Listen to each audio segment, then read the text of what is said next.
नमस्कार। आप सभी का स्वागत है हमारे YouTube चैनल पे जिसका नाम है एक्विजन, action with vision. एक्विजन stands for action with vision. अब इसी को लेके अगर हम आगे बढ़े तो आज से जो हम अपने कोर्स स्टार्ट कर रहे हैं, it belongs to electrical engineering and उसके लिए जो प्राइमरी इंपॉर्टेंस का पेपर है दैट इज गेट। पहले गेट के थ्रू ओनली एमटेक एडमिशन और ये सब चीज़ें हुआ करती थी। अब धीरे धीरे जो गवर्नमेंट जॉब्स हैं वो भी गेट के थ्रू होने लगी। पीएसयूज इवन और भी एसटीओ इस तरह की जॉब्स सारे गेट के थ्रू लेने लगे हैं। तो कम से कम एक बीटेक के बच्चे को अगर अच्छे से इंजीनियरिंग करनी है तो एटलीस्ट उसका फोकस रहना चाहिए गेट प्रिपरेशन पे। एग्जाम भी अच्छे होंगे, सेमेस्टर एग्जाम भी अच्छे होंगे और साथ ही साथ गेट का एग्जाम भी अपने आप निकल जाएगा।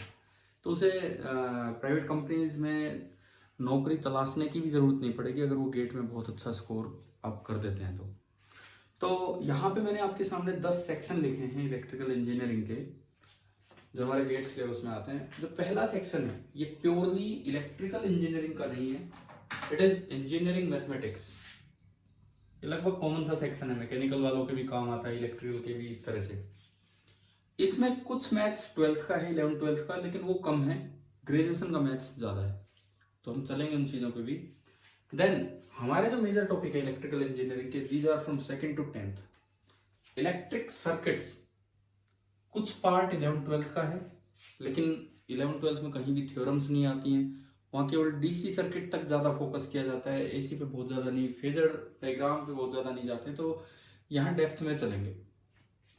इलेक्ट्रोमैग्नेटिक फील्ड अगेन इलेक्ट्रोस्टैटिक्स और मैग्नेटोस्टैटिक्स पार्ट 12th का है, लेकिन इलेक्ट्रोमैग्नेटिक थ्योरी पूरी आगे ग्रेजुएशन की आती है, तो वही हमें ज़्यादा पढ़नी है इसमें। देन सारे नए पार्ट स्टार्ट हो जाते हैं। इन दो में थोड़ा थोड़ा यूज है सेम टॉपिक्स का जो 12th क्लास में आए होते हैं, लेकिन ज़्यादा नहीं, बिकॉज इलेक्ट्रोमैग्नेटिक फील्ड में मैंने कहा कि इलेक्ट्रोमैग्नेटिक थ्योरी डिटेल में है जो 12th तक नहीं आती है। सिग्नल एंड सिस्टम नया, इलेक्ट्रिकल मशीन नया, 12th तक एक जनरेटर ट्रांसफार्मर का हल्का सा इंट्रोडक्शन आता है और नो लोड पे हम काम करते हैं, लेकिन अभी पावर सिस्टम बिल्कुल नया, control system, electrical and electronic measurement, analogue and digital electronics थोड़ा 12th में इंट्रोडक्शन आता है लेकिन यहाँ डिटेल में, एंड पावर इलेक्ट्रॉनिक्स बिल्कुल नया। तो कुल मिला के हमारे मेन टॉपिक्स ये होंगे 2nd to 9th। हम अलग से इंजीनियरिंग मैथमेटिक्स नहीं पढ़ेंगे, लेकिन क्योंकि इन सभी टॉपिक्स में उसका यूज होगा तो बीच बीच में हम उनके टॉपिक्स लेते रहेंगे, जैसे आज हम शुरुआत वहीं से कर रहे होंगे। तो ये हमारा आप सिलेबस देख भी सकते हैं अपने नेट पे, मैं लिंक डाल दूंगा सिलेबस का इस वीडियो के साथ। अभी हम स्टार्ट कर रहे हैं आज का जो मेन पार्ट है, आज की जो क्लास होगी इंजीनियरिंग मैथमेटिक्स पे ही एक छोटा पोर्शन हम लेंगे। देखिए आज हम शुरुआत कर रहे हैं, आप कम से कम एक बार मूड बनाएं, गेट के लिए पढ़ने का मूड बनाएं, अपने आप देखें कितने अच्छे तरीके से कोर्स पूरा होगा और अच्छी तैयारी भी होगी एंड डेफिनेटली आपको काफ़ी हेल्प मिलने वाली है अगर आप सीक्वेंस वाइज ये सारे लेक्चर्स अटेंड करेंगे तो चलिए इंजीनियरिंग मैथमेटिक्स में अब देखो, वेक्टर एक टॉपिक है जो 12th तक आ चुका होता है, कैलकुलस एक टॉपिक है वो भी 12th तक आ चुका होता है, लेकिन जो नया टॉपिक आता है बाद में that is vector calculus. Vector calculus 12th में नहीं आता है मैथमेटिक्स में, वेक्टर्स आ चुका होता है, कैलकुलस आ चुका होता है, लेकिन वेक्टर कैलकुलस नहीं आता है। वहां पे वेक्टर अलजेब्रा आया होता है और सिंपल फंक्शंस का कैलकुलस आया होता है, स्केलर फंक्शंस का। लेकिन आज का जो लेक्चर लेंगे मेनली हम वेक्टर कैलकुलस पे 3 चीजों का इंट्रोडक्शन लेंगे। फर्स्ट इज ग्रेडियंट, ये 3 अलग तरह के ऑपरेशन हैं। सेकंड इज डाइवर्जेंस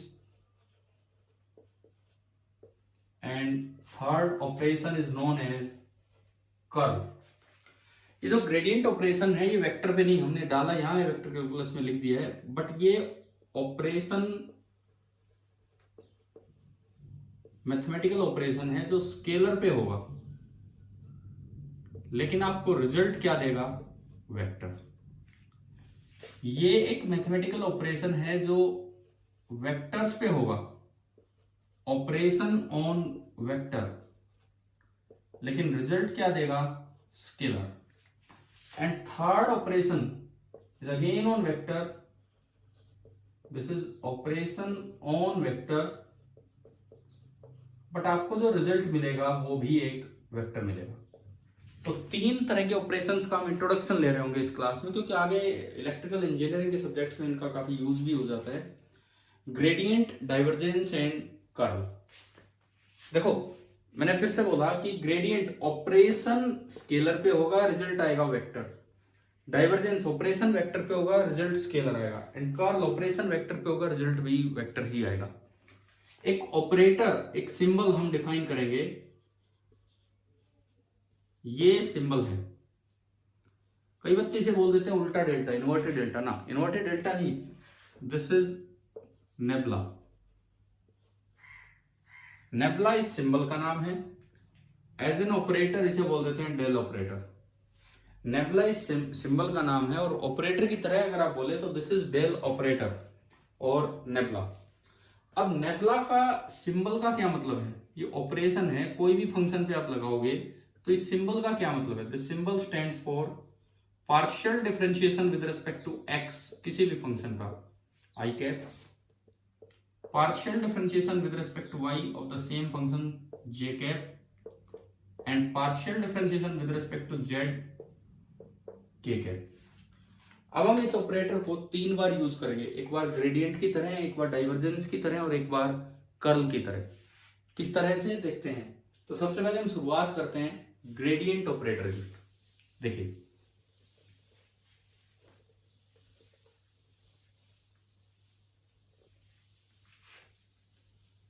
अगर हम ग्रेडियंट ऑपरेशन की बात करें तो हमने बोला कि ये स्केलर फील्ड पे होता है। फील्ड का क्या मतलब है? फील्ड कुछ नहीं, जैसे कोई भी चीज, फॉर एग्जांपल पोटेंशियल फील्ड आपको दे दिया, भाई यहाँ इतना पोटेंशियल है, यहाँ इतना पोटेंशियल है। जैसे मान लो ये एक सरफेस है, इस पूरे सरफेस पे पोटेंशियल है 7 वोल्ट। ये दूसरी सरफेस है, इस पूरे सरफेस पे पोटेंशियल है 5 वोल्ट। एक तीसरी सरफेस है, इस पूरे सरफेस पे पोटेंशियल है 9 वोल्ट। तो ये जो अलग अलग सरफेसेस हैं, इनको नाम दिया जाता है level surfaces of scalar field. These are known as level surfaces of scalar field. अब इनके अलग अलग नाम होते हैं। जैसे पोटेंशियल की बात करूं तो इसे बोल देंगे इक्वी पोटेंशियल सरफेस, मतलब एक सरफेस के हर पॉइंट पे पोटेंशियल 5 वोल्ट है, फिक्स है। अगले पे हर पॉइंट पे पोटेंशियल 7 वोल्ट है, फिक्स है। अगले पे हर पॉइंट पे पोटेंशियल 9 वोल्ट है, फिक्स है।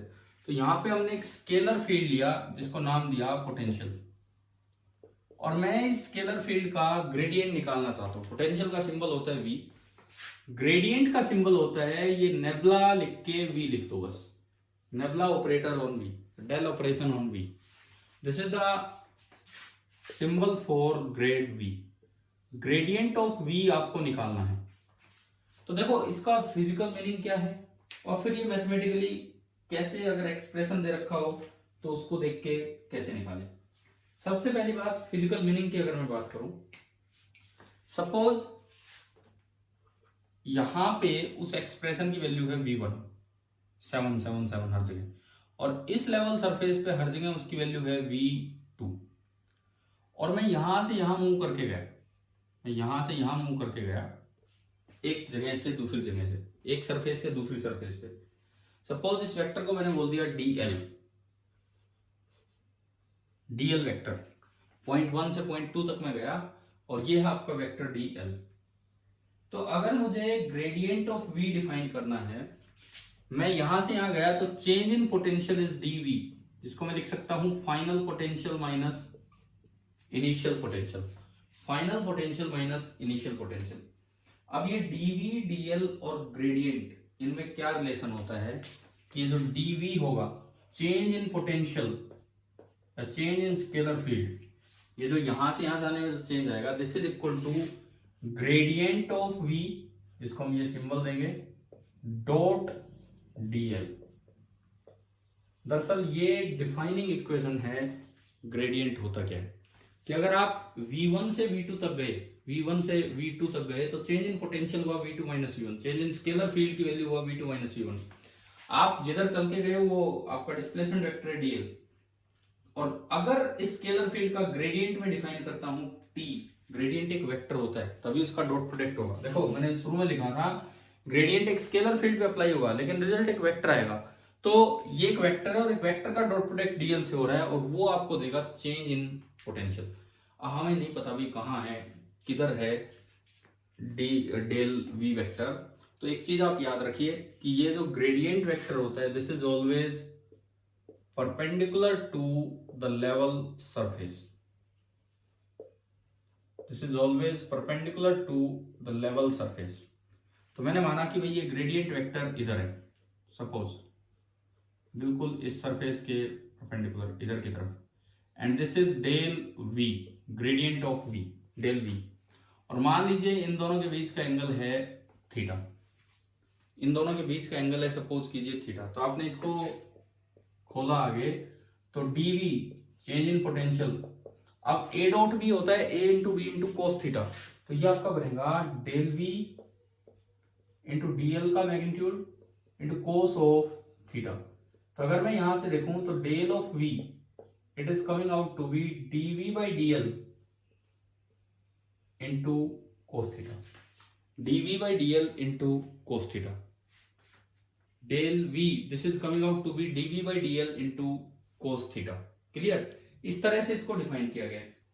अब अगर मुझे मैक्सिमम रेट ऑफ चेंज निकालना हो, मैं चाहता हूं कि भाई मैक्सिमम इंक्रीज ऑफ फंक्शन में कुछ मैं डीएल चलूं और उसके कोरस्पॉन्डिंग मैक्सिमम इंक्रीज में चाह रहा हूं फंक्शन में, तो देखिए dv is equal to del V dot dl, dot product में कोस थीटा आएगा। कोस थीटा की मैक्सिमम वैल्यू होती है 1 एंड कोस थीटा की मैक्सिमम वैल्यू 1 तब होगी जब थीटा आपका 0 डिग्री हो।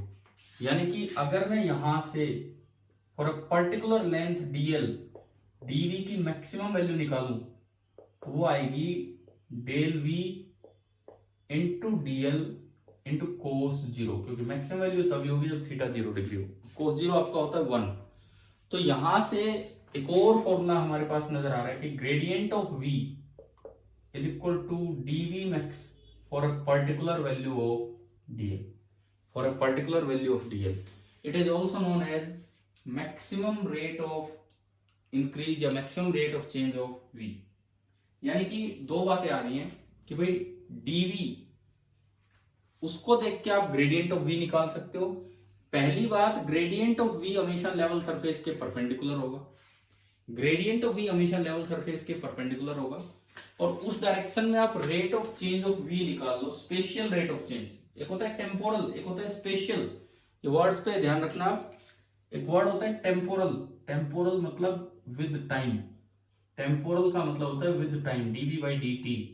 एक होता है spatial with position, dv by dl। तो ग्रेडियंट का मतलब क्या निकल के आ रहा है, कोई भी स्केलर फील्ड आपको दिया है आप उसकी लेवल सरफेस बना लीजिए, ग्रेडियंट हमेशा लेवल सरफेस के परपेंडिकुलर होगा।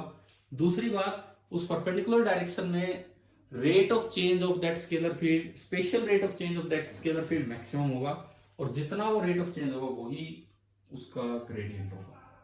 क्लियर? वही उसके ग्रेडियंट का मैग्नीट्यूड होगा।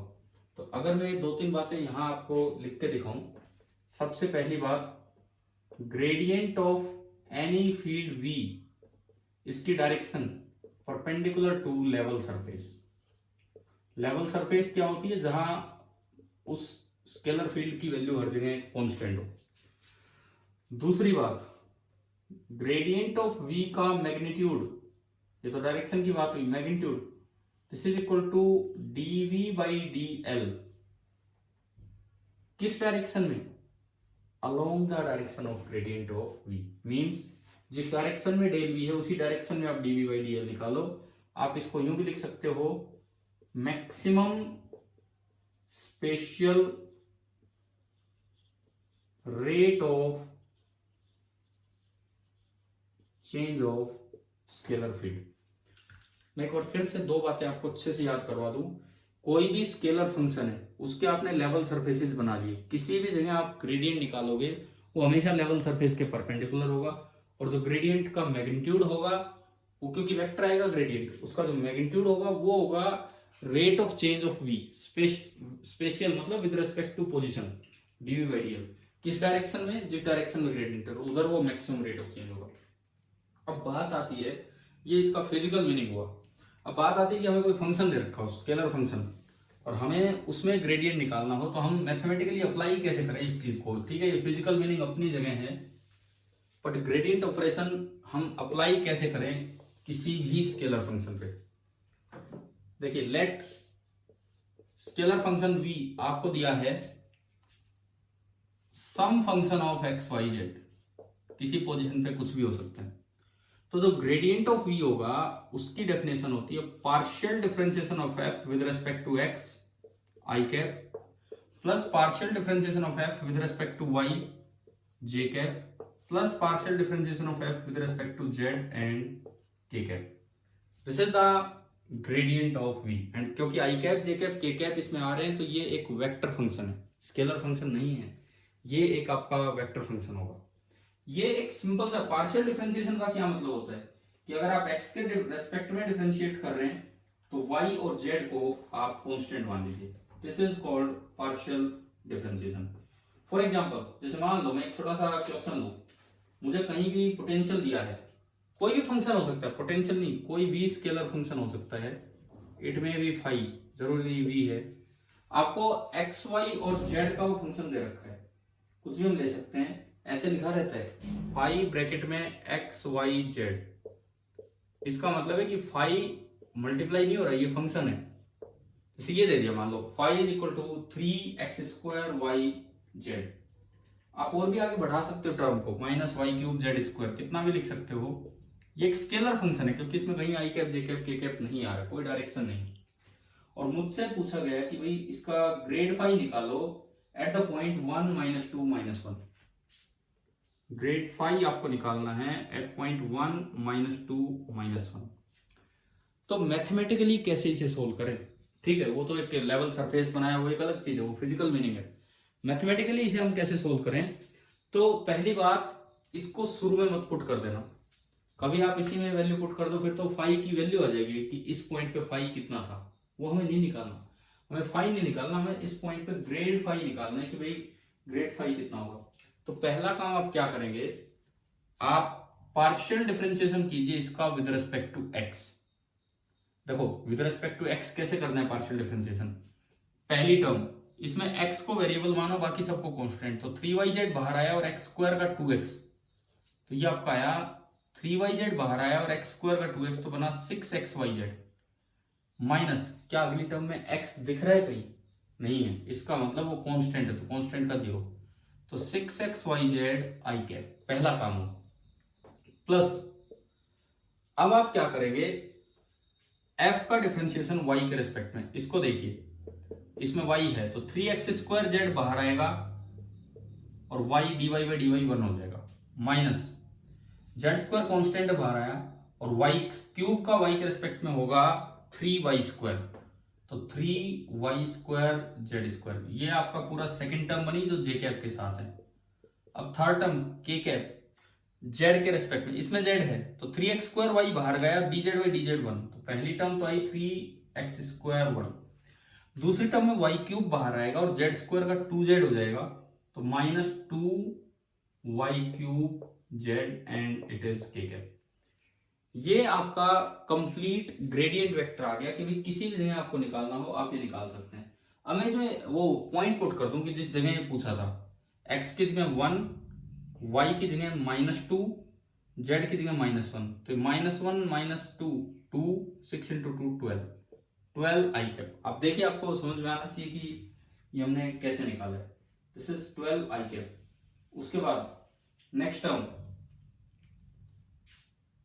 x की जगह 1 1, z की जगह -1, तो ये पूरा -1 हो गया, तो ये तो -3। इसमें देखो आप 3 × y², 2 का स्क्वायर 4, 4 × 3 12 और z का स्क्वायर 1 हो जाएगा, तो -3 -12 j कैप। आ रहा है ना समझ में किस तरह से हम कर रहे हैं।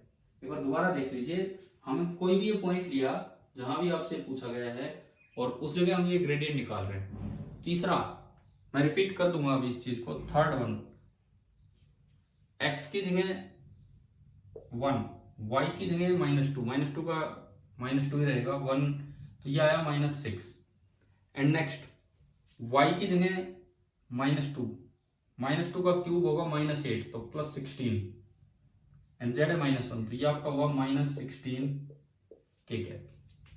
तो कुल मिला के हमने इस फंक्शन का ग्रेडियंट निकाला और ये यहाँ पे इस तरीके से निकल के आया। एक बार दोबारा से देख लीजिए, आपको फंक्शन दिया गया था कोई भी 3x² yz - y³ z² और आपने पूरा उसका पार्शियल डेरिवेटिव किया एंड फाइनल आंसर आया 12i cap -15 j cap and -22 के कैप।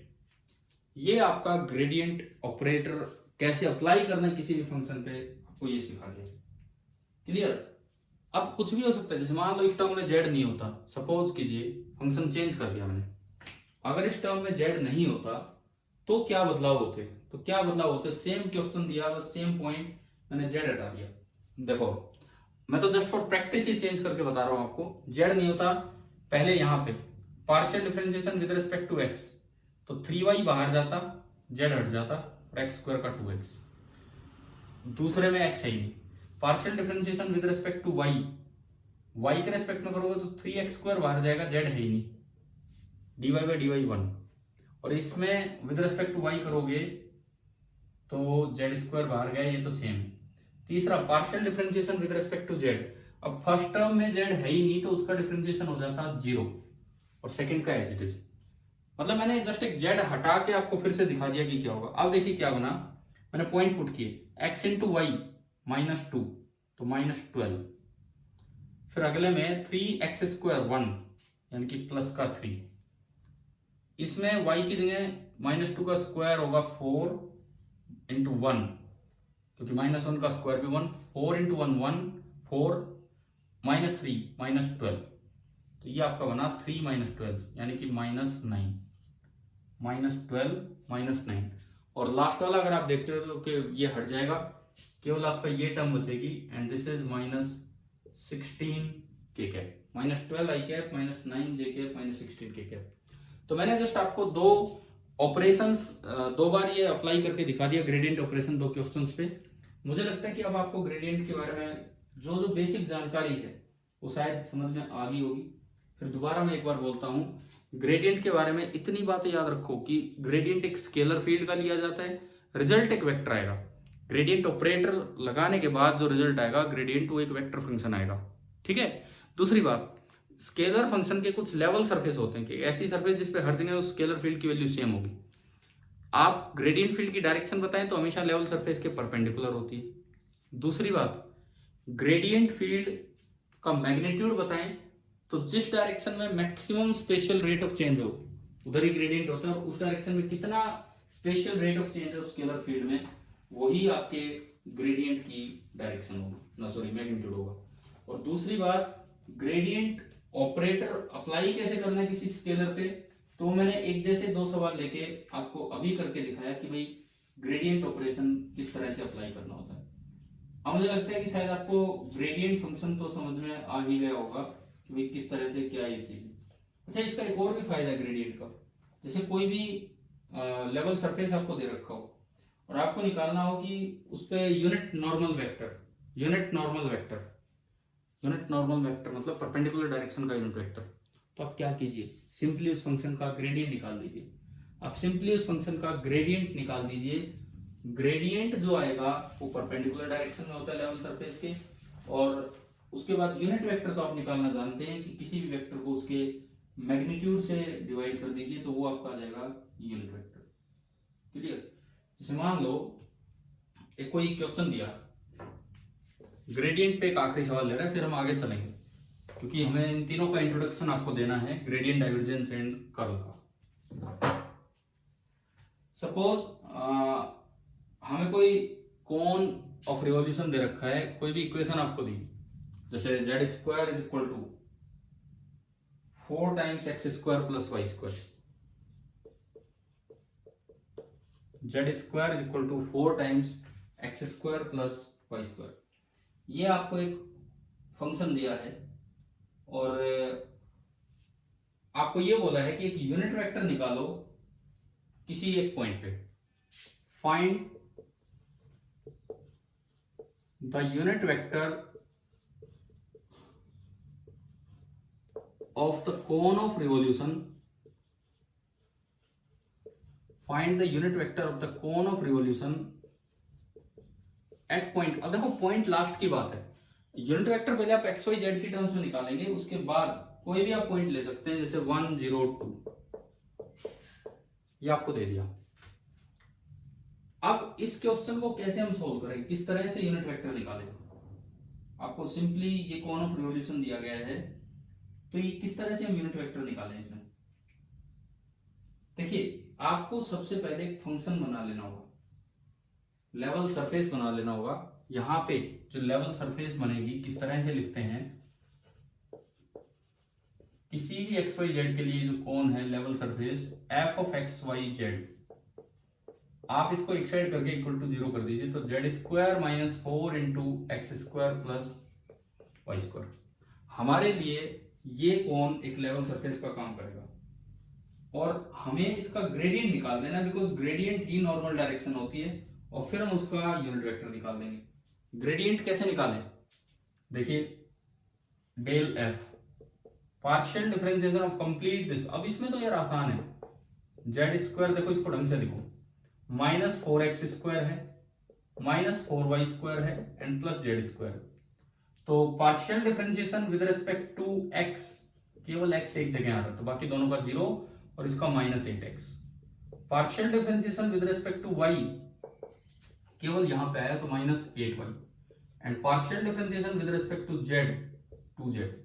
तो जो ग्रेडियंट बना वो बना minus 8x I cap minus 8y J cap plus 2z K. इन्होंने बोला नहीं हमसे कि ग्रेडियंट निकालो, इन्होंने तो यूनिट नॉर्मल वेक्टर पूछा है, लेकिन नॉर्मल डायरेक्शन में पहुंचने के लिए आप लेवल सरफेस पे ग्रेडियंट निकाल लीजिए। अब देखो किस पॉइंट पे पूछा है, 1 0 2, तो आपने कोई पॉइंट लिया 1 0 2, यहां पे इसमें पुट किया, तो gradient of F at point 1 0 2 it is coming out to be minus 8 I cap minus ये 0 हो गया हट गया एंड प्लस 4 के कैप।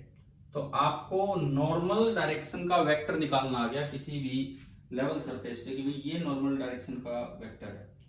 अब इसका यूनिट नॉर्मल वेक्टर कैसे निकालना है, इसके मैग्नीट्यूड से आप डिवाइड कर दीजिए, और कुछ थोड़ी करना है। इसका मैग्नीट्यूड कितना होगा, ग्रेडियंट एफ का under root of minus 8 square plus 4 square. आप देखो 4 स्क्वायर कॉमन आके 4 बाहर आ जाएगा और अंदर बचेगा 2 स्क्वायर 4 प्लस 1 यानी कि 4 रूट 5। तो अगर आपको यूनिट वेक्टर चाहिए, यूनिट नॉर्मल वेक्टर, अगर आपको यूनिट नॉर्मल वेक्टर चाहिए इस लेवल सरफेस पे, तो आप इससे मैग्नीट्यूड को डिवाइड कर दो। तो 4 रूट 5 से डिवाइड करोगे तो पहली टर्म तो बन रही है minus 2 upon root 5 I cap, and second term बन रही है plus 1 upon root 5 K cap. Minus 2 upon root 5 I cap plus 1 upon root 5 K cap.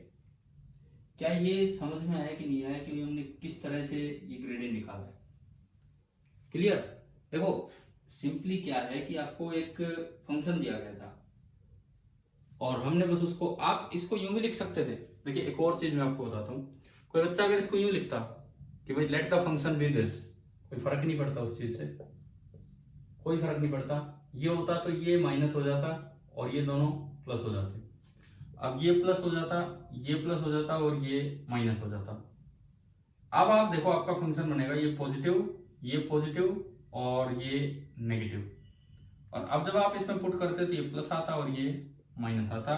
Last में फिर से रूट 5 से डिवाइड करना था, ये माइनस है ये प्लस है माइनस है, बट उससे फर्क नहीं पड़ रहा क्योंकि वो भी यूनिट वेक्टर था ये भी यूनिट वेक्टर, दोनों एक दूसरे के अपोजिट है।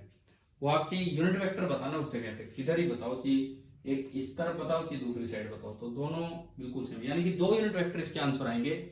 अगर एक को आप एन कैप बोलते हो तो दूसरा माइनस एन कैप हो जाएगा, दोनों उस जगह के यूनिट वेक्टर। तो अभी मुझे लगता है कि शायद आपको ग्रेडियंट ऑपरेशन समझ में आ गया होगा।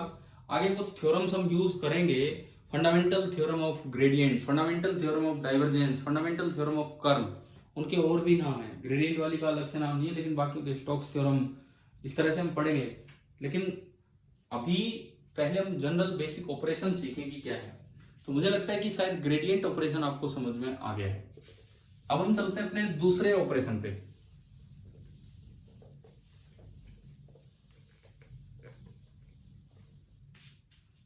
सेकंड जो हमारा ऑपरेशन है दैट इज डाइवर्जेंस। दूसरा जो हमारा आज का ऑपरेशन है this is divergence. Divergence operation perform होता है ऑन वेक्टर, परंतु जो हमें रिजल्ट देगा वो क्या देगा, एक स्केलर। डाइवर्जेंस ऑपरेशन जो है वो परफॉर्म होगा एक वेक्टर के ऊपर, परंतु ये जो हमें रिजल्ट देता है it gives us a scalar. Symbol वही डेल ऑपरेटर वाला ही सिंबल यूज होगा, लेकिन डेल डॉट यहां यूज करते हैं। ऑपरेटर सिंबल वही है सेम, लेकिन डेल डॉट हम यूज कर लेते हैं। मतलब इस तरह से divergence of some vector function, जैसे कोई भी ई दिया है, बी दिया है, कुछ भी हो सकता है, इससे फर्क नहीं पड़ता, कोई भी वेक्टर फील्ड है, तो इसको आप ऐसे लिखते हैं डेल डॉट ई। लेकिन जो रिजल्ट आएगा रिजल्ट वेक्टर नहीं होगा, जो रिजल्ट आपका आएगा that will be a scalar. तो अब इसमें दो तीन बातें हैं। सबसे पहली बात, मैं शुरुआत करता हूं इस बार मैथमेटिकली उसको कैसे कैलकुलेट करें, उसके बाद इसका फिजिकल मीनिंग क्या है उस पर मैं आऊंगा। देखो, कोई भी आपको ऑपरेशन लगाना है, आपको लेट ई वेक्टर दिया हो वेक्टर फॉर्म में, वेक्टर फॉर्म में ई वेक्टर दिया है E X I cap plus E Y J cap plus E Z के कैप। वेक्टर फॉर्म में आपको ये ई वेक्टर दिया है, आपको निकालना है del dot E. Del dot E, अच्छा, डेल ऑपरेटर का मतलब था partial differentiation of X I cap, partial differentiation with respect to Y J cap, partial differentiation with respect to Z के कैप, डॉट ये आपका ऑपरेशन है E X I cap plus E Y J cap plus E Z के cap. Dot product आप जानते हैं, आई को आई से मल्टीप्लाई कीजिए, आई गायब, तो यहां मल्टीप्लाई नहीं, ऑपरेशन लगाना है उस पर। तो partial differentiation of X of E X with respect to X, partial differentiation of E Y with respect to Y and partial differentiation of E Z with respect to Z. तो ये तो एक बड़ा आसान सा ऑपरेशन आ गया कि अब अगर किसी भी वेक्टर फंक्शन पे आपको डाइवर्जेंस ऑपरेशन अप्लाई करना हो, किसी भी वेक्टर फंक्शन पे अगर आपको डाइवर्जेंस ऑपरेशन अप्लाई करना हो तो आप ये सब कीजिए। Partial differentiation with respect to X, केवल एक्स कंपोनेंट उठाओ और एक्स के रिस्पेक्ट में डिफरेंशिएट करो। ऐसी कोई आई कैप जे कैप के कैप नहीं लगाना, केवल वाई कंपोनेंट उठाए और वाई के रिस्पेक्ट में ही डिफरेंशिएट करो, और ऐसे केवल जेड कंपोनेंट उठाओ और जेड के रिस्पेक्ट में ही डिफरेंशिएट कीजिए। तो इस तरह से हमें ये डाइवर्जेंस ऑपरेशन अप्लाई कर देना है। जैसे मान लो अगर हम कोई भी क्वेश्चन लें, कोई भी इस तरह का सवाल जिसमें जैसे आपको कोई वेक्टर फंक्शन दिया है, मैं कहता हूं लेट क्वेश्चन की तरह मैं ले रहा हूं वेक्टर ए बोल दो, देखो ई बोलो ए बोलो उससे कोई फर्क ही नहीं पड़ रहा है, x square Z I cap. अब ये वेक्टर फंक्शन है तो उसमें आई कैप भी मिलेगा, जे कैप भी मिलेगा, के कैप भी मिलेगा, minus 2y cube Z square. ये कोई ऐसा नहीं है कि फिक्स है, आप कुछ भी ले सकते हो, इसे यहां पे छोड़ भी सकते हो, के कैप तक भी आप पहुंच सकते हो। मान लीजिए plus x Y square z के cap, x Y square z के कैप, ये आ गया। अब मुझे डाइवर्जेंस ऑफ ए बताना है किसी भी एक पॉइंट पे, जैसे 1 -1 1 पे बताना है। मुझसे पूछ लिया कि डेल डॉट है, डेल डॉट लगा है तो इसका मतलब देखो वेक्टर पे स्केलर, वेक्टर पे ग्रेडियंट ऑपरेशन तो होता नहीं, वेक्टर पे या तो डाइवर्जेंस होगा या कर्व। अब अगर डॉट लगा है तो डाइवर्जेंस ऑपरेशन है। मान लो आपको ये बताना है 1 -1 1, ये क्वेश्चन हमसे पूछा गया। मैंने जब आपको अभी ग्रेडियंट पढ़ाया तो लास्ट में बताया कि ऑपरेशन कैसे करना है। डाइवर्जेंस में मैं शुरुआत यहां से कर रहा हूं क्योंकि सबसे पहले ये बात बच्चों को आसानी से समझ में आ जाती है कि किस तरह से ये अप्लाई करना है। तो देखिए, पहली चीज आप EX उठाओ, केवल EX, दिस इज EX, कोई आई कैप का काम नहीं, और इसका पार्शियल डिफरेंशिएशन ओनली x के रेस्पेक्ट में करो। देखिए मैं लिखना स्टार्ट करूं, डेल डॉट टी, इसका पार्शियल डिफरेंशिएशन ओनली x के रेस्पेक्ट में, तो z कांस्टेंट है बाहर आएगा और x स्क्वायर का 2x, तो ये बना 2xz, आई कैप मत लगा देना। फिर आप EY उठाओ, EY, ये माइनस लगा है मैंने लगा दिया, विद रेस्पेक्ट टू y करोगे तो 2z स्क्वायर तो बाहर आया और y क्यूब का खुद होगा 3y स्क्वायर, तो 2z square into 3y square, तो 6y स्क्वायर जेड स्क्वायर, कोई जे कैप नहीं लेने। फिर आप ई जेड को उठाओ, ये रहा ई जेड, इसमें जेड है जी बिल्कुल। X Y square as a constant multiply हो रहा है तो बाहर आ जाएगा, D Z by D Z 1 हो जाएगा, तो ये आपका आया प्लस एक्स वाई स्क्वायर, ये आया। अब मैंने इसमें वैल्यू पुट की, मुझे डाइवर्जेंस निकालना है, डाइवर्जेंस ऑपरेशन एट पॉइंट 1 -1 1, तो ये आया 1 × 1 2, 6 × -1 का स्क्वायर इंटू 1 का square, so it is again 6 -6 plus x है 1 एंड y है -1 का स्क्वायर, तो ये आपका आया 2 -6 + 1 3 -6, so it is coming out to be -3, तो ये आपका आ गया -3। तो आपको शायद डाइवर्जेंस ऑपरेशन कैसे लगाना है, एक बात ये तो समझ में आई होगी कि किस तरह से हमें सिंपली डाइवर्जेंस ऑपरेशन अप्लाई करना है। अब एक और इसका ये वर्ड डाइवर्जेंस हमें क्या बताता है, वर्ड डाइवर्जेंस मतलब फैलना, कितना स्प्रेड हो, भाई ये यूं बताता है कि जिस पॉइंट पे आप देख रहे हो वहां से वो फील्ड कितना स्प्रेड हो रहा है। इस चीज को मैं डायग्राम से आपको समझाता हूं, आप बताएंगे कि कौन ज्यादा फैल रहा है कौन कम फैल रहा है। इस तरह से डाइवर्जेंस वर्ड को जस्टिफाई करने के लिए मैं एक एग्जांपल दे रहा हूं कि भाई डाइवर्जेंस आपको देता क्या है, इट मेजर्स, डाइवर्जेंस आपको क्या देता है, इट मेजर्स कि भाई जो भी फील्ड आप देख रहे हो, कोई भी field, electric field, magnetic field, कोई भी वेक्टर फील्ड होना चाहिए, how much the vector E, ये यूं मेजर करता है कि कोई भी वेक्टर ई है जो आप देख रहे हैं स्प्रेड्स आउट, डाइवर्जेंस का ही नाम होता है स्प्रेड्स आउट, और यू कैन से डाइवर्जेंस कहां से, जैसे अभी हमने एक पॉइंट लिया 1 -1 1, spreads out from the point in question, from the point in question, आपको जो भी पॉइंट दिया गया है उसके आसपास वो फील्ड कितना डाइवर्ज हो रहा है। जैसे मैं 2-3 एग्जांपल, सपोज ये जेड एक्सिस है, पहला केस हो सकता है जैसे गेट एग्जाम में या कभी भी हो, आपको एक्सप्रेशन ना देके डायग्राम दे दिया जाए, एक वेक्टर फील्ड है, इस तरह का वेक्टर फील्ड है, यूं दिखा रखा है, मतलब दोनों जगह उसका मैग्नीट्यूड भी बराबर है, डायरेक्शन भी चेंज नहीं हो रही है, एक तो इस तरह का, ये कांस्टेंट सा फील्ड इन्होंने दिखाने की कोशिश की है, एरो से दिखा रहे हैं कि ना तो मैग्नीट्यूड बढ़ रहा है और ना ही डायरेक्शन चेंज हो रही है, ठीक है। दूसरा, मुझे एक फील्ड दिया गया बी पार्ट,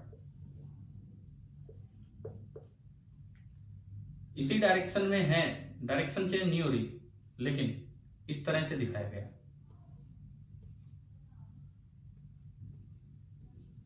मतलब ये मैग्नीट्यूड वाइज स्प्रेड हो रहा है, डायरेक्शन वाइज स्प्रेड नहीं हो रहा है, मैग्नीट्यूड वाइज स्प्रेड हो रहा है, आगे आगे बढ़ रहे हैं तो ये फैलता जा रहा है।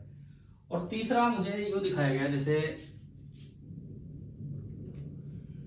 इस तरह का फील्ड,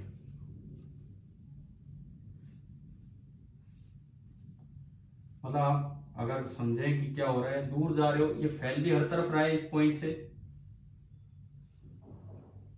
और डायरेक्शन वाइज भी और मैग्नीट्यूड वाइज भी, इस तरह से।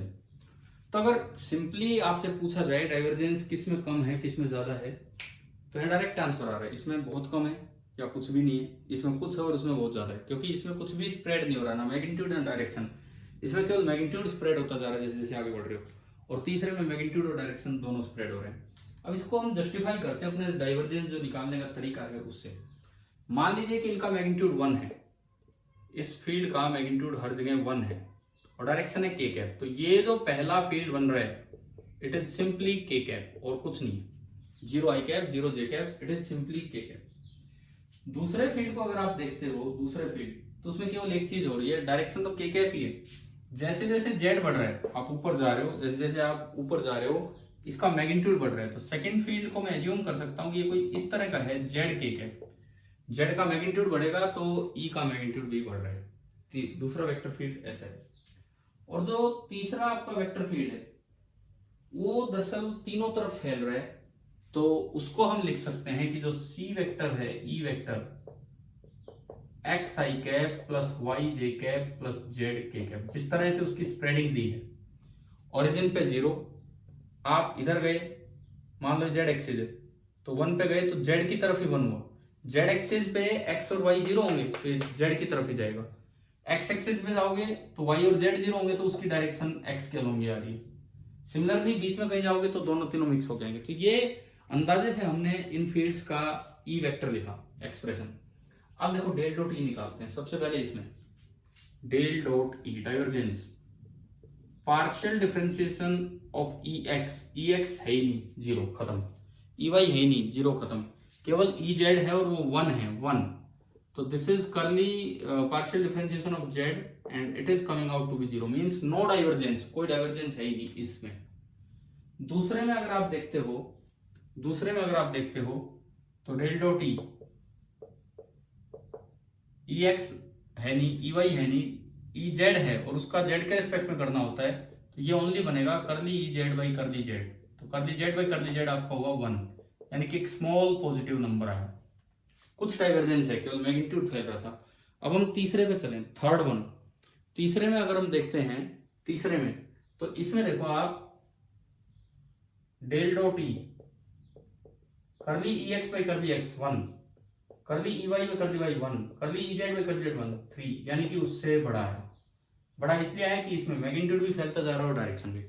तो डाइवर्जेंस निकालने का जो तरीका है वो अपने आप में दिखाता है कि वो फंक्शन डाइवर्ज हो पा रहा है कि नहीं हो पा रहा है, वहां से जो भी पॉइंट आपको दिया है वहां से डाइवर्ज हुआ कि नहीं। ये क्वालिटेटिव मीनिंग था कि किस तरह से वर्ड डाइवर्जेंस है, कैसे आपने उसको जस्टिफाई किया। अब मैं आता हूं तीसरी बात पे, सॉरी कर्ल पे आने से पहले इसी की तीसरी बात पे, कि जैसे आपने ग्रेडियंट में पढ़ा, ग्रेडियंट लेवल सरफेस के नॉर्मल होता है और उस डायरेक्शन में maximum spatial rate of change in that scalar field होता है और उसका मैग्नीट्यूड ग्रेडियंट का उसी रेट ऑफ चेंज के बराबर होता है। अब यहां अगर मैं देखूं कि डाइवर्जेंस का फिजिकल मीनिंग क्या है, तो डाइवर्जेंस आपको देता है जिस भी पॉइंट पे आप देख रहे हो ना, वहां एक छोटा सा वॉल्यूम बना दो उस पॉइंट को घेरते हुए, एंड वहां पे आप उस वेक्टर फील्ड का फ्लक्स निकालो, फ्लक्स मतलब surface integral, and that flux per unit volume means क्या, देखिए फिजिकल मीनिंग डाइवर्जेंस का क्या होता है वो भी आपको बता देता हूं। यहां पे ये कोई भी आपको एक पॉइंट दिया गया है, आपको यहां पे किसी फील्ड का डाइवर्जेंस निकालना है, वेक्टर फील्ड का, तो आप क्या करो, उसको घेरते हुए एक छोटा सा वॉल्यूम बना लो, वॉल्यूम सरफेस एरिया नहीं, पूरा वॉल्यूम, इस तरह से जिस भी पॉइंट पे आपको डाइवर्जेंस बताना था, वॉल्यूम इस तरह का लो कि जो वॉल्यूम v है इट टेंड्स टू 0, काफी छोटा हो, वॉल्यूम v टेंड्स टू 0। फिर आप उस वेक्टर फील्ड का फ्लक्स निकालो, फ्लक्स मतलब सरफेस इंटीग्रल, जैसे मान लो वेक्टर फील्ड इधर है E, इस सरफेस पे ये ds हमेशा सरफेस के नॉर्मल होता है, एरिया वेक्टर है, ये एंगल कुछ भी थीटा है, तो आपने इस क्लोज सरफेस पे ये डबल इंटीग्रल लगाना होता है हमें, ये इंटीग्रेशन पे सर्कल साइन मतलब ये क्लोज सरफेस है, आपने निकाला E dot ds, this is known as flux of E। अब फिजिकल मीनिंग क्या है डाइवर्जेंस का, कि डाइवर्जेंस हमें क्या देता है, डाइवर्जेंस ऑफ वेक्टर E यानी कि del dot E, it gives flux per unit volume if volume tends to 0, यानी कि आप यूं लिख सकते हैं लिमिट v टेंड्स टू 0, ऊपर तो integral E dot ds and नीचे डिवाइडेड बाई v। डाइवर्जेंस निकालते कैसे हैं ये भी समझ में आना चाहिए। दूसरी बात, डाइवर्जेंस का फिजिकल मीनिंग क्या है ये भी समझ में आना चाहिए। अब इनकी थ्योरम वो हम करेंगे आगे, अभी तो हम आपको बस एक आइडिया दे रहे हैं कि भाई क्या ये फील्ड से किस तरह से इनको यूज करना है, ठीक है। और ये आगे चल के एक लैप्लासियन ऑपरेटर भी आएगा, जब हम डबल ऑपरेटर लेंगे ग्रेडियंट डाइवर्जेंस ऑफ कर्ल में एक के बाद एक, तब हम सीखेंगे कि इसका क्या यूज है। तो अभी हम चलते हैं हमारे तीसरे ऑपरेशन पे, and that is curl. Curl की तरफ चलते हैं। आज की क्लास का पर्पज यही था कि आपको तीनों बेसिक फंक्शंस, तीनों बेसिक ऑपरेशंस पढ़ा दिए जाएं जो आगे यूज होते रहते हैं, जिनका मतलब बेसिक मीनिंग हमें क्लियर होना चाहिए। Number third is curl. Curl operation किया जाता है वेक्टर पे और ये रिजल्ट भी क्या देगा, वेक्टर ही देगा। कर्ल का सिंबल क्या होता है, अगर कहीं भी लिखा हो कर्ल ऑफ बी या कोई भी फंक्शन, कोई भी वेक्टर फील्ड, तो उसका सिंबल होता है डेल ऑपरेटर, नेबुला मतलब, एंड क्रॉस लगा देना है, डॉट नहीं क्रॉस। देखो अगर स्केलर फंक्शन है तो ना आप डॉट लगाए ना क्रॉस लगाए, केवल नेबुला ऑपरेटर लगा दें। अगर वेक्टर फंक्शन है और डाइवर्जेंस ले रहे हैं तो डॉट लगाएं, और ग्रेडियंट कर्ल ले रहे हैं तो आप वहां पे क्रॉस लगा दीजिए, जिससे कि वो एक वेक्टर फंक्शन आ जाएगा। अब ये क्या बनेगा, देखो कर्ल का मतलब था partial differentiation with respect to X I cap, ये नेबुला ऑपरेटर का मतलब था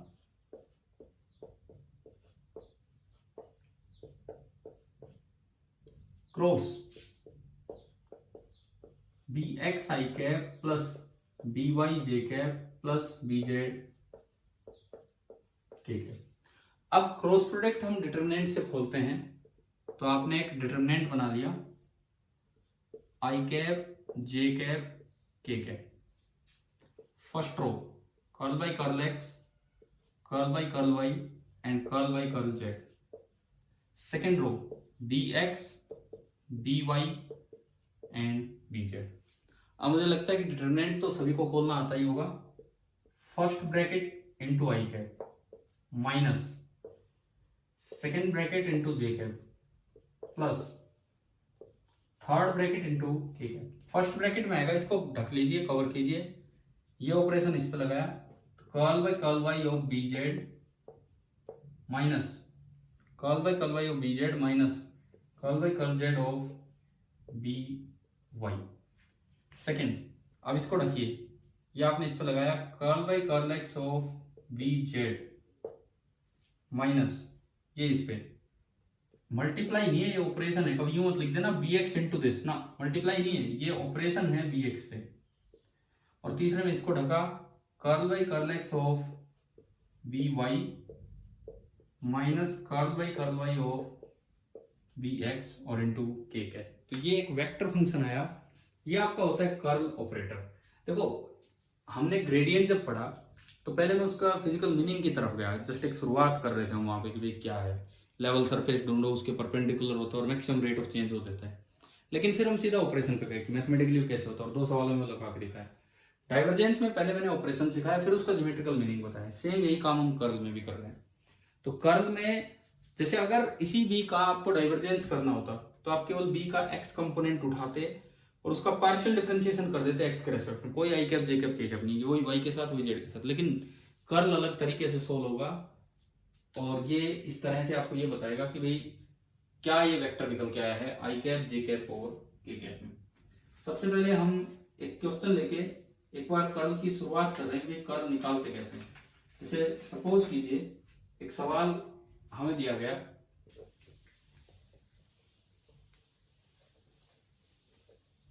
बी मैंने वैसे ही लिख दिया, बी कोई जरूरी नहीं है, कुछ भी फील्ड हो सकता है।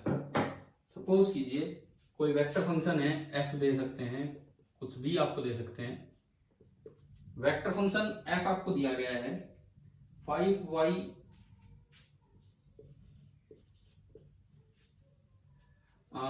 हमें इसमें तीनों आई कैप जे कैप के कैप तीनों कंपोनेंट दे रखे होंगे।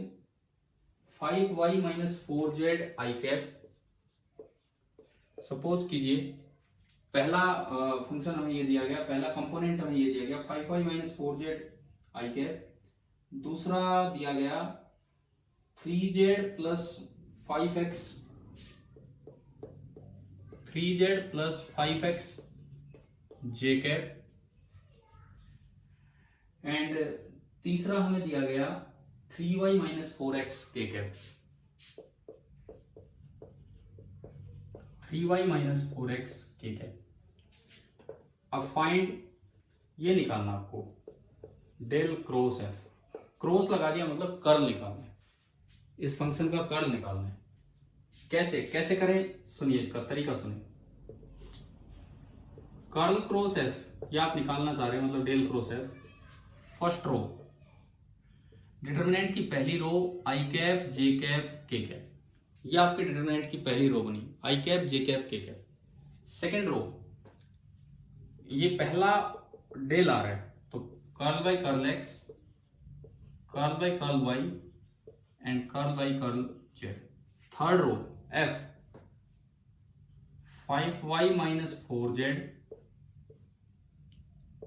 3z plus 5x and last one is 3y minus 4x। अब इसको खोलते हैं हम, first bracket into I cap minus second bracket into J cap and plus third bracket into के कैप। फर्स्ट ब्रैकेट में इसको ढका हमने, partial derivative of this function with respect to Y, तो विद रिस्पेक्ट टू वाई करोगे तो first term तो 3 आ रही है, सेकेंड टर्म 0, तो यहां से ओनली 3 बचा माइनस। अब ये वाला, तो partial differentiation with respect to Z करोगे तो ये 3 आया और ये 0, 3 माइनस 3। फिर जब आप जे कैप में जाओगे तो आपने इस बीच वाले को कवर किया, बीच वाले को, इसका एक्स के रेस्पेक्ट में डिफरेंशिएशन आ रहा है -4, ओनली -4 माइनस, इसका जेड के रेस्पेक्ट में देखते हो तो ये भी -4 ही आ रहा है, इसका 0 और इसका -4, तो माइनस माइनस हो गया +4। एंड थर्ड के कैप में इसको ढका हमने, एक्स के रेस्पेक्ट में इसका आ रहा है +5 और वाई के रेस्पेक्ट में इसका, यहां पहले माइनस लगेगा, वाई के रेस्पेक्ट में इसका आ रहा है 5, तो ये सारे ही कट के 0 I cap minus 0 J cap plus 0 K cap, it means it is coming out to be 0। ये नॉन जीरो भी आ सकता था, हमने वैल्यू जैसी ली कि 0 है। अब 0 लाने की खास बात क्या थी, इस तरह के फील्ड को बोल देते हैं इरोटेशनल फील्ड। इस तरह का जो फील्ड होता है, such a field, this is known as irrotational field, जिसका कर्ल 0 होता है। Such a field is known as irrotational field, जिसका कर्ल 0 होता है। And these fields are conservative. Conservative means independent of path. अगर एक जगह से दूसरी जगह आप गए तो जो चेंज होगा वो इंडिपेंडेंट ऑफ पाथ है, इनका वर्क डन पाथ पे डिपेंड नहीं कर रहा होता है, इनका वर्क डन पाथ पे डिपेंड नहीं कर रहा होता है। ये इस तरह के फील्ड होते हैं, ठीक है। चेंज तो वैसे भी यार इंडिपेंडेंट ऑफ पाथ ही होता है, एक जगह कोई वैल्यू होगी दूसरी जगह कोई वैल्यू, कहीं से चल के चले जाओ, लेकिन अगर आप इनका वर्क डन निकालोगे, या इसका ये भी मतलब है कि इंटीग्रल ये जो भी फील्ड है f dot d l over a close path 0, और ओपन पाथ अगर है f dot d l a to b, तो this thing is independent of path, कि आप कौन से रास्ते से ए से बी गए, तो ये बड़ा स्पेशल फील्ड होता है और बाय नेचर ये कंजर्वेटिव फील्ड होते हैं। इनके लिए ही पोटेंशियल और पोटेंशियल एनर्जी जैसी टर्म्स डिफाइन होती है। क्लियर? ये आपका था कर्ल ऑपरेशन। अब मैं एक बात ये भी देता हूं कि कर्ल नाम क्या ज्योमेट्रिकल मीनिंग है, कि ये कर्ल बना कैसे। अगेन वही 2-3 बातें हैं जो पीछे आप पढ़ के आए थे। देखो, जैसे मैंने उसमें एक आइडिया दिया था कि डाइवर्जेंस नेमिंग कैसे हुई है, ऐसे ही इस ऑपरेशन को कर्ल नाम दिया गया। तो ये क्या बताता है हमें, it measures how much the vector f और वेक्टर b जो भी आप ले रहे हैं, it measures how much the vector f और वेक्टर b जो भी आपने लिया यहां पे, कि भाई ये कितना कर्ल कर रहा है, मतलब घूम रहा है। Curls around the point in question, curls around the point in question, ये आपको बताता है कर्ल ऑपरेटर। जैसे आपने पीछे 3 फील्ड लिए, उनमें कोई कर्ल ही नहीं हो रही थी। मैंने एक फील्ड ये वाला लिया, सीधा था, दूसरा फील्ड केवल मैग्नीट्यूड बढ़ता जा रहा था, कर्लिंग कहीं नहीं थी, तीसरा फील्ड भी जहां चल पड़ा उधर ही जा रहा था, कर्ल मतलब मुड़ ही नहीं रहा था वो फील्ड भी। ये 3 फील्ड अभी लिए थे हमने, इनके एक्सप्रेशंस भी लिखे थे, ई लिखा था उसको शायद, पहला के कैप, दूसरा जेड के कैप, एंड तीसरा आप लिखोगे x I cap plus Y के जे कैप प्लस जेड के कैप। सॉरी, इन तीनों में कहीं कोई कर्ल नहीं है। ये चीज आप खुद देख सकते हैं। कैसे? देखिए मैं आपको समझाता हूं। अगर आप यहाँ कर्ल ऑफ ई निकालते हैं, जीरो आएगा, आना चाहिए, बिकॉज कहीं कोई मुड़ाव ही नहीं, जीरो आएगा। क्यों आएगा? आई कैप जे कैप के cap partial differentiation with respect to X, with respect to Y, with respect to Z. आप जो कंपोनेंट लिखेंगे ई के 0 0 1, तो कुछ ही कर लो, कहीं कोई वेरिएबल है ही नहीं, तो डिफरेंशिएशन सबका जीरो आना है, तो ये जीरो हो जाना है। इसमें जब आप बनाओगे कर्ल ऑपरेटर, तो ये बनेगा आई कैप जे कैप के cap partial differentiation with respect to X, with respect to Y, with respect to Z and 0 0 Z. अब देखो जेड आ रहा है, लेकिन जेड का डिफरेंशिएशन या तो एक्स के रेस्पेक्ट में आना है या वाई के रेस्पेक्ट में, और वो भी अल्टीमेटली आंसर क्या देगा आपको? जीरो। ना तो यहाँ कोई कर्ल आएगा ना यहाँ, इवन उसमें भी हमें लग रहा है कि घूम तो रहा ही नहीं वो वेक्टर, सीधा सीधा चले जा रहा है। आप उसमें भी आप खुद करना, इस क्लास के बाद, इसको अटेंड करने के बाद आप डेल क्रॉस ही निकालना। चलो मैं लिख देता हूं आपके लिए, आई कैप जे कैप के cap partial differentiation with respect to X, with respect to Y, with respect to Z, X Y Z. अब देखो y का होना है x के रेस्पेक्ट में, z का होना है y के रेस्पेक्ट में, x का होना है z के रेस्पेक्ट में, तो ये सब उल्टे पुल्टे होने हैं, तो पार्शियल डिफरेंशिएशन सारे जीरो आने से ये भी कर्ल आपका जीरो आ जाएगा। तो इन तीनों में कोई रोटेशन कहीं है ही नहीं, डाइवर्जेंस है लेकिन कर्ल नहीं है। लेकिन अगर मान लो ऐसा कुछ होता, कर्ल कहाँ होता? मैं आपको एक फंक्शन दिखाता हूँ जहां पे फील्ड मुड़ा होगा, फील्ड घूमा होगा किसी पॉइंट के अबाउट, तो यहां दिखाते हैं आपको। जैसे सपोज कीजिए ये इस तरह का, ये मैंने 3 एक्सिस मान ली, एक्स वाई जेड। मैं कहता हूं let this be X axis, this be Y axis and this be Z axis, and पीछे की तरफ है नेगेटिव एक्स एक्सिस। अब देखो मुझे एक ऐसा फील्ड दिया गया जो घूम रहा है, किस तरह से घूम रहा है? मान लो यहां उसकी वैल्यू है आगे की तरफ 1 2 3, इस तरह से है वैल्यू। मतलब जैसे जैसे x बढ़ रहा है उसकी वैल्यू बढ़ती जा रही है, और पीछे अगर आप देखते हो तो ये इधर की तरफ है, फिर ये इधर हो गया, फिर ये इधर हो गया। मतलब ये फील्ड देखो, अगर कोई यूं जाके देखे तो ये घूमा है पीछे की तरफ। इस फील्ड को मैं मान सकता हूं कि ये जो b वेक्टर अगर मैं लिखूं, it may be taken as x i cap, x j cap, क्योंकि इसकी डायरेक्शन तो y के अलोंग है, या तो पॉजिटिव y में है या नेगेटिव y में है, और इसका मैग्नीट्यूड x के अकॉर्डिंग चेंज हो रहा है। तो इस फील्ड को मैं लिख सकता हूं x j कैप, x1 तो 1 j कैप, x2 तो 2 j कैप, x-1 तो -1 j कैप, मतलब -1 j कैप मतलब मैग्नीट्यूड 1 है और पीछे की तरफ। तो अब अगर आप इसमें देखें तो ये घूमा है, तो कर्ल आना चाहिए नॉन जीरो। एक बार हम चेक कर लेते हैं कि इसका कर्ल किधर है। और अगर आप थोड़ा सा ये राइट हैंड रूल जानते हो, तो जिस तरह से घूमा है तो कर्ल जेड एक्सिस के अलोंग आना चाहिए, घूमने की डायरेक्शन। देखते हैं हम, कर्ल ऑफ बी ये आपका आया आई कैप जे कैप के cap partial differentiation with respect to X, with respect to Y, with respect to Z and 0 x 0। या अब अगर मैं इसे सिंप्लीफाई करूं, आई कैप के रेस्पेक्ट में आएगा 0 0 खत्म, जे कैप के रेस्पेक्ट में आएगा 0 0 खत्म, के कैप के रेस्पेक्ट में आएगा curly X by curly X 1 और ये 0। तो this is coming out to be only 1 K cap. तो कर्ल नॉन जीरो आया, नॉन जीरो कर्ल आया along Z axis, non zero curl आया अलोंग जेड एक्सिस। तो this is the physical meaning of curl, कि भाई ये आपको इस तरह से कर्ल बता रहा है कि कर्ल होता क्या है।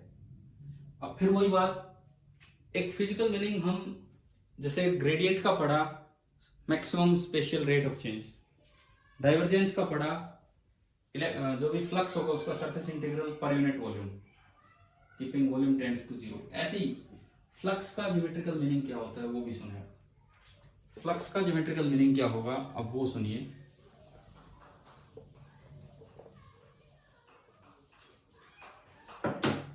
आपको कोई भी एक पॉइंट दिया गया है, इसके अराउंड आपको किसी वेक्टर फील्ड का कर्ल बताना है, किसी भी वेक्टर फील्ड का कर्ल। तो अब क्या करेंगे, एक छोटी लूप बनाएंगे, सरफेस नहीं, मैंने एक लूप बनाया, लूप, इसको कोई भी एक डायरेक्शन दे दी।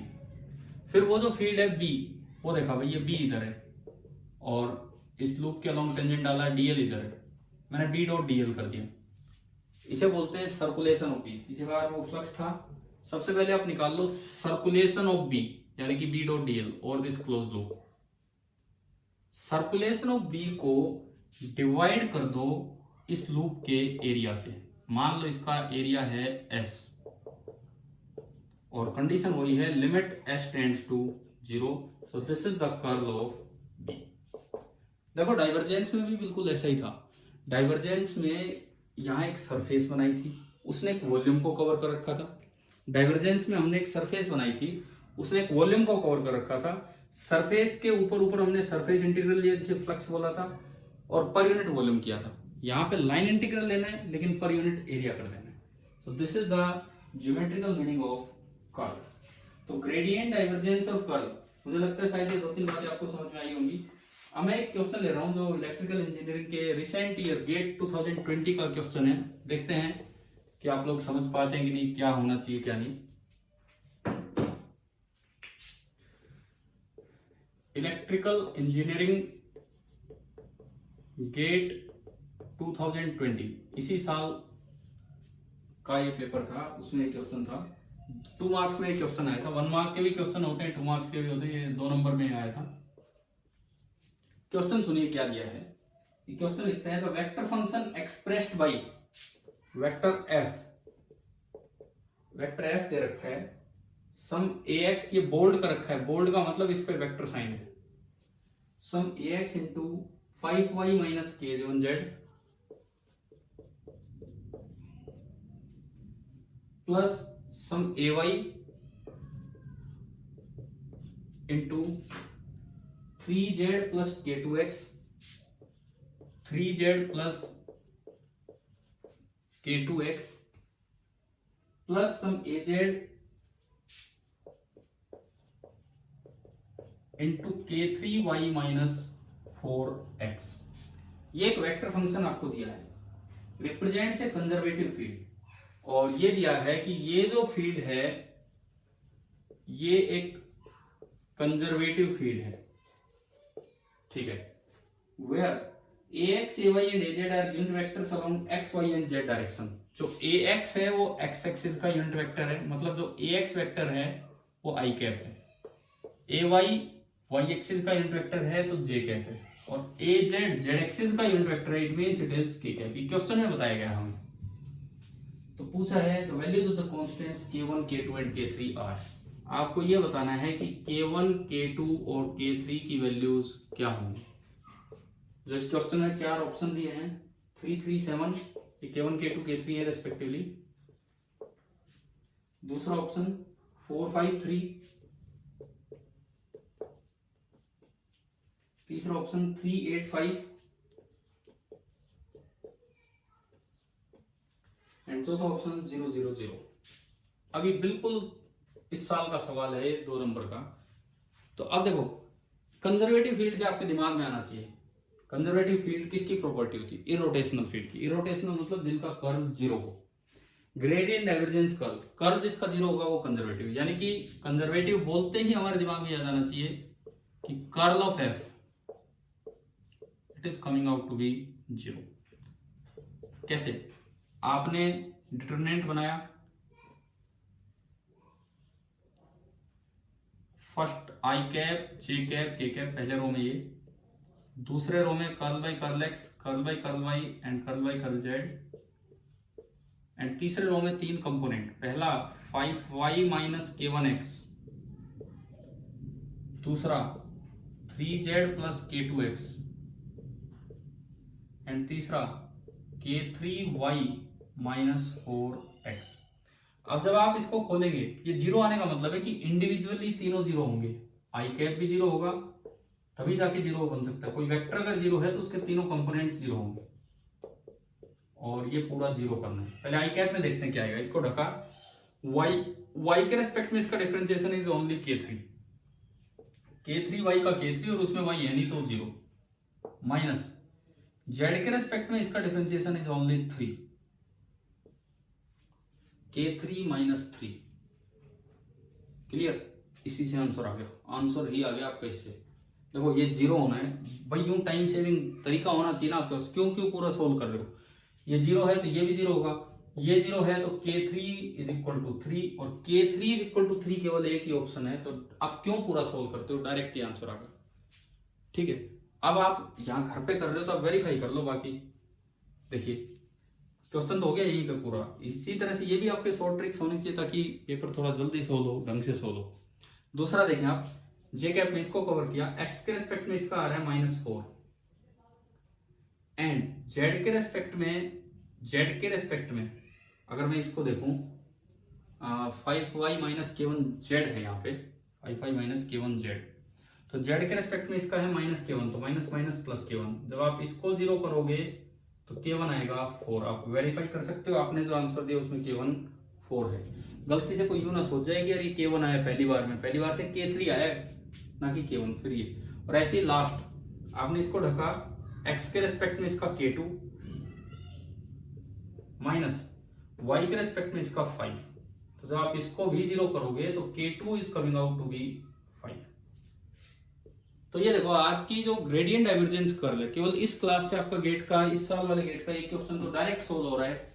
मतलब इस तरह से सीधे सवाल आ सकते हैं ग्रेडियंट डाइवर्जेंस और कर्ल का यूज करवाते हुए। तो मुझे लगता है कि शायद आपको तीनों के फिजिकल मीनिंग, इनका मतलब क्या है, कैसे ये चीजें यूज हो रही है, और शायद ये बातें समझ में आ ही गई होंगी। अब इसमें इनको अगर दो बार अप्लाई करना हो second derivatives by applying del operator twice, तो उससे कुछ ऑपरेशंस बनते हैं, divergence of gradient, curl of gradient, gradient of divergence, divergence of curl या कर्ल ऑफ कर्ल। इस तरह के कुछ ऑपरेशंस आपके बन जाते हैं। तो हम अभी चलते हैं सेकंड डेरिवेटिव की तरफ। सेकंड डेरिवेटिव वो देखिए आप,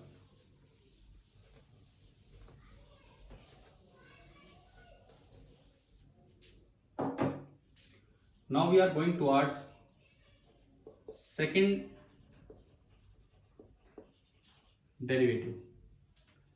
सेकंड डेरिवेटिव्स में क्या क्या हो सकता है? जैसे सपोज कीजिए आपने सबसे पहले किसी का ग्रेडियंट लिया, किसी स्केलर फंक्शन v का ग्रेडियंट लिया, तो स्केलर फंक्शन v का ग्रेडियंट तो एक वेक्टर आएगा। अब वेक्टर के ऊपर तो दोनों ऑपरेशन लग सकते हैं, पहला ऑपरेशन वेक्टर का डाइवर्जेंस और दूसरा ऑपरेशन वेक्टर का कर्ल। तो आप डाइवर्जेंस ऑफ ग्रेड v भी ले सकते हैं या कर्ल ऑफ ग्रेड v, दोनों ले सकते हैं, divergence of grade v and curl of grade v। दो ऑपरेशन ये बनेंगे।